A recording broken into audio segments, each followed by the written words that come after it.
Hey guys, and welcome back to another YouTube video with me, Retro Daniel 4. I just wanted to do in a long, well, quite short but quite long at the same time video, because I just wanted to talk about everything, as in emotionally how I've been, mentally, physically, from the start of practically January at that point to now, which is closer to April. I just want to talk about things and just be open, because I don't like doing videos like this, because it's my first time, but I've done mock-up videos of these before, but I don't really like doing them. But it can be quite emotional, but I'm just gonna be truthful about it and just speak about it, because it has actually been a a bad thing, and I can't sit here and be like, oh, I'm not guilty of this, I'm not guilty of that. But for an example, I can't say that I've been guilty of I don't know, stealing my sister's money. That is what I'm guilty of, and it's already led to bad things. But that's the thing. That's how things work nowadays. I've just kind of done that, and I know I've done it. Obviously, I can't fix it. The only way I can fix it is paying the money back, which I fair enough, I was gonna. Obviously, it's gonna take time, but let's just get straight into it, and I'm gonna take it back as far back as, we'll say, I don't know, mid-January or something. Obviously, at the time, mid-January, it was just college and college and college and stress and stress and stress, and obviously closer to February time, so we'll say about the last week, I was getting a bit pushed by a bit, and obviously I'm not gonna specify what reason. Obviously there was issues with one of my ex-girlfriends and all that. I'm not gonna get into it, but I am just gonna say that on January the 31st this year, 2024, I did attempt to overdose on my OCD meds, sertraline. Unfortunately, obviously it didn't work, and obviously I wanted it to work. I didn't want the pain anymore. But I think from that day when I was in hospital, and obviously I was there overnight, and when I got out, I couldn't be bothered to go to college, on Thursday, because I was there on the Wednesday, but on the Thursday I came out. On the Friday I didn't go to college, and on that week commencing the next week, I think it was just trying to get my head around what I've done. On the Saturday it was the Saturday after the overdose, if I'm going to be honest, I buried a non-existent baby. One of my exes that I did mention just before, that ex was assumed pregnant, but she wasn't. And just because I was emotional, I didn't want to say anything to people saying that she wasn't actually pregnant. I just said it had, it was a miscarriage. She said to say that as well. She said that, I said that. We both said it. I buried it. Well, didn't bury it, I carved a name onto a tree. Obviously, it wasn't that emotional for me, because I know it wasn't true, but I had to show the feelings. But the thing is, though, in some people's eyes, it does count. And obviously, I can't deny that I haven't made 2 other girls pregnant, which I'll get on later in the video. But on the Saturday, obviously, I buried it. Had some fun with my best mates. I'm not going to mention them just because. But obviously, I had great time with them.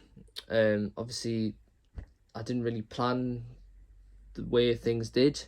On the Monday, I just couldn't cope. I missed lessons. I missed a lesson. I went to meet one of my second exes. We just met up. I just had to talk to her about obviously over the overdose and everything. And that whole week, I think it wasn't until the Thursday, and on the Tuesday I had they like to call it a private medical, something like that, where they check you, because I was going to be a marine engineer at sea, but unfortunately I'm not really anymore. I would have been at sea by the end of this month, well, by the mid of April, and unfortunately I didn't get the chance because health issues. To the medical, they pointed out, I'm just going straightforward, they just said, I could be diabetic, something called otitis externa. I think that is like something to do with an ear infection or something, like damage to the eardrum. What they quoted was sugar in the ear, which means like sugar fluid dripping out your ear, something like that. I'm not going to get into detail, but you can probably get what I mean. And they also said, you know, you're not fit to go to sea, because what they class as an ANG1 is you're allowed to go to sea, and ANG3 is banned from working overseas. I don't know if it's just because it's under like the MCA, which is the Maritime Coast Guard Agency, which is like the band of everyone. So like in the marine side, like Coast Guard, mariners, everything. And an ANG3 is their version of a ban that you can't work on ships overseas, or at least 5 miles. And the best I could have done was an oil rig that was within 5 miles, because they most importantly put it to OCD and anxiety, which anxiety has been quite high for me recently.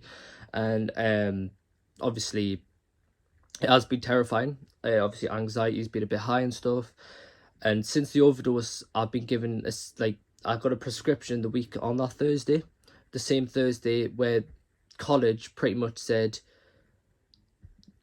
we're sorry, but we can't have you here. And the thing was, in my opinion, I feel like they were trying to push me out in the first place. I don't think they wanted me there. Like the staff, I don't think they thought I was academically fit enough to do it. I don't know. I'm not bothered. I've got the qualifications that I've already completed from them. I'm not too bothered. I've already found my next course. You know, I never had the choice to say, okay, now that I'm out of college, it's a free period. It's not. I want to have a career at life, especially a career at life building engineering. And as you can see from my past videos, I'm a huge fan in architecture, but civil engineering, two different base topics, but obviously in just designing. And I build a Minecraft like big cities and everything, but obviously I'm not that type of person to say, okay, now that I'm out of college, it doesn't mean, oh, now I can just sit here free. It is waiting the time to get into college, but obviously I understand by applying it straight ahead, I can go for it. But obviously since then I've just been at home. But like I say, I feel like they were trying to push me out. I think they were trying to hide it, but they were saying, yeah, I think it's better if you don't come college, or maybe you should have some time to yourself. And it was more in a way they were forcing me to go out of college. But I'm not complaining. It is the choice, because obviously I got that ANG3. I'm not complaining about that, but it is what it is. But obviously things are the way they are.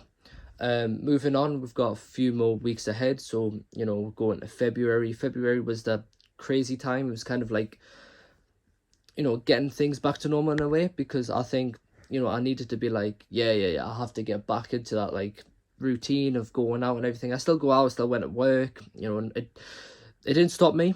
Yeah, like leaving college didn't stop me. I still went out, I still did things. There isn't really too much to talk about from then on, but obviously I'm gonna expand on it now. And moving on, like I have been going out more often. Maybe I've been getting some money and probably just going out with people. And the second girlfriend I was talking about, the one that I met on a Monday, the Monday after the overdose on the Wednesday, obviously we thought she was pregnant, and unfortunately as of right now I don't know if she still is. But it's safe to say that we're not too sure. But I can get absolutely blasted in the comments or whatever, but the third girl I've been with, in fact, I'm still together with her. Of course I am, because she actually is pregnant. She's been given the test positive. We've had baby scans, we've got everything. And that was only like mid-February till now. So between those week gap, I think, we're confident that she had enough weeks to actually get a scan, like an early scan, because I think they could try to do 8-week scan just in case you had to get sent to hospital or anything. But I'm just gonna put that alongside. That's what I wanted to say on that side of things, like pregnancy and that. I'm ready. I can't wait. I'm excited. I'm hoping that I'm not too bothered if it's a daughter or if it's a son, but I'm hoping that I can see this baby, and hopefully my life can get back up, because I know I've lost quite a lot of like chances at life, because obviously I've lost my career at sea, but that's fine because it's happened what's happened. And what I'm gonna go back is, since the overdose, you know, weeks after week after week, I've had psychiatry appointments that I already had. You know, I've been to hospital, I think 2-3 times, I think, you know, for a few blood tests. You know, one time I fainted, or I had kidney pain, stuff like that. And then also one time, I think, you know, I felt like I was having a heart attack, but it was like an anxiety attack, but it also had something to do with my heart. It's like, it was severe, but you know, I'm not too bothered. But I just wanted to say that I know it's only been what like the last week of January to now, which is, well, almost 3 months, because I can still include January, so it has pretty much been 3 months. But you know, the start of this year has been difficult. 2024 has, I can confidently say that 2024 has been stressful for me, and I just want to be truthful. You know, I don't want to carry on and just, you know, I just want to do things I want to do, you know, like, you know, I've had ideas to make movies or whatever, and obviously do a career at civil engineering, or, you know, if that's not the right type side of topics, then obviously go on to like architecture. But you know, overall, I am just happy that, you know, maybe I have been given a second chance. And even though I haven't picked up my prescription since that overdose, which has been well over a month, like well over a month, I think it's just time to focus on fixing the mental health, getting there ready, and just making sure I've got that baby ready for me. You know, I've got my life sorted, and I've just got everything ready, because I just want to do it, and you know, just get on with life. There's no point holding back the past or anything. Like in college, I just want to move on and start a better new chapter in life. And I feel like maybe by April there'll be a new story, and maybe I'm feeling a lot better. But like I say, it's just times that we have to see how things will work out. And maybe if I do feel more happy, if I'm back on my, like, you know, they are planning on like upping my dosage for my OCD surgery, and hopefully by the time that the correct dosage does make me sort of feel more happy and comfortable with, like, you know, dealing with the OCD and everything, then I'll be way happier to, you know, continue doing videos, like more happy videos, not always these emotional ones. You know, but like I'm saying, I want to get out there, I want to just get on with life. And you know, I just wish everyone who subscribed to me, and I just want to say thank you. Thank you for subscribing to me. I know I don't get a lot of views on my videos. I know it's just about making effort and see what I can get with, because, you know, there is a lot to edit, there's a lot to record, there's a lot of things, there's a lot of time. I mean, there is a lot of time, but there's also a lot of space that has to be filled in by other stuff, like work and everything. But like I say, I am hoping to get back with more videos, and proper videos, not emotional videos like this. But I do want to get back into the routine of getting, you know, videos out, because I have said repeatedly that I want to do YouTube videos continuously until, you know, maybe I am over busy so I can't do YouTube. But at the moment in time, I do like to bring out my own entertainment and show, you know, people my like Minecraft worlds and everything. But you know, I'm not going to go on for that anymore now. But I just want to say thanks for everyone on the support. Thanks, you know, I want to say thank you to the company that hired me in the first place, Clyde Marine Training. They were my cadetship, and sponsorship was like Petrodeck Global. They are like a big gas, like, you know, ethylene type ship, LPG ships. But I'm not really going to go into it. But obviously the past is in the past, but I just want to say thank you to them.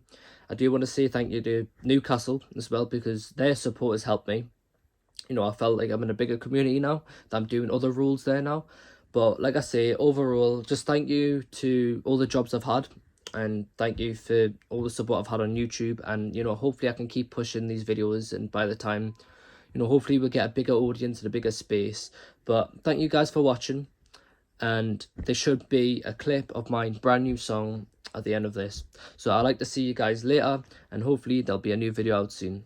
See you guys later. Goodbye. I don't know if I want to keep going on anymore. I don't know if I need to, 'cause you're not